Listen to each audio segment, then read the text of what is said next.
$2 apron is what it is.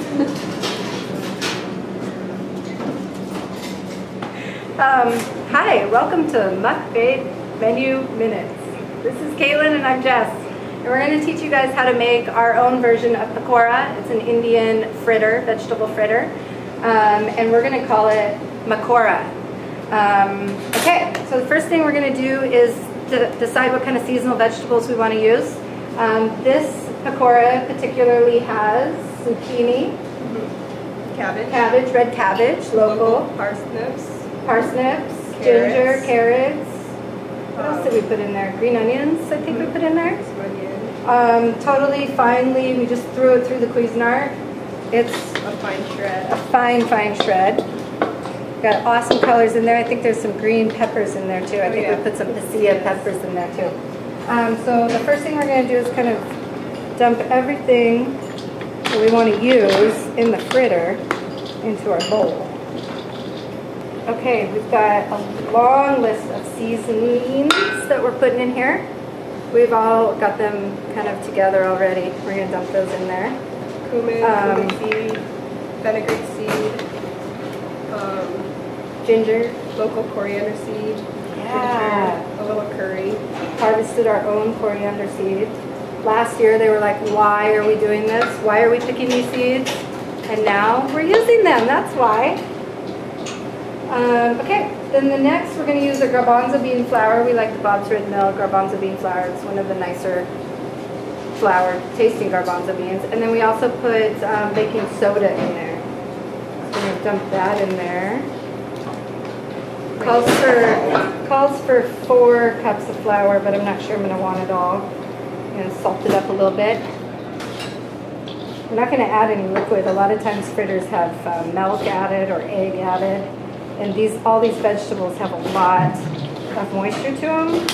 And so does the garbanzo bean flour. So these are starting to come together. Looking good. The garbanzo flour and the baking soda is what's going to pull this all together.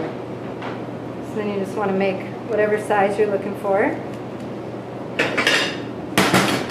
Sometimes a scoop is nice to make them all even. You can shove them in there and then patty them together.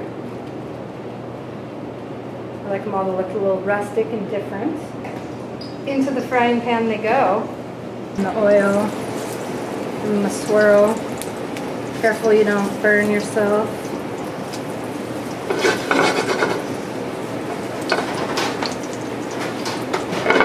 Alright. About 5 minutes or so on each side. You can also bake them. You can broil them. You can do anything you want to them. You can barbecue them if you want. Very easy to freeze. Yep. You can make them tiny, you can make them big pancakey size, just fun. We're going to serve these with 3 different chutneys. We've got a apricot green onion chutney that we did. We used dried apricots that we dried this summer. We're also going to use a onion chutney that Caitlin made today. Tell them how you made that onion chutney. It's an onion and tomato chutney with curry, turmeric, paprika, cumin, and you double boil all of the spices and then add the onions in. It's delicious. Yes, it is. And then we also have a cilantro and mint chutney, one of my favorites. That's just basically Cuisinart, all of it together. There's a little oil in there, there's some garlic in there. Vinegar. It's delicious. Yeah. It's one of my favorites. Me too. Yeah. See how they're doing since those are delicious. How we're going to do it, since we're going to be serving these in a restaurant setting, we're going to give them a light crisp up like this so they're crispy on all sides, and then we'll throw them in the oven to reheat them so they'll bake all the way through. And they're pretty much ready to go. Really good. Oh, the vegetables are so crunchy because they didn't really get cooked a lot. And the garbanzo flour gives it a really nice flavor. I love that flavor, and the texture on the outside, nice and crispy. And then these chutneys are just texturally so different. I love the apricot chutney. Yeah. So, and look, The purple cabbage turned blue. Isn't that fun? Look at those colors. Gary? Come on. I quit. Another page. I quit.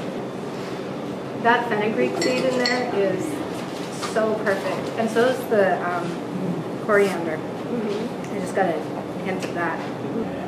And so that's our Muck Babe Menu Minute.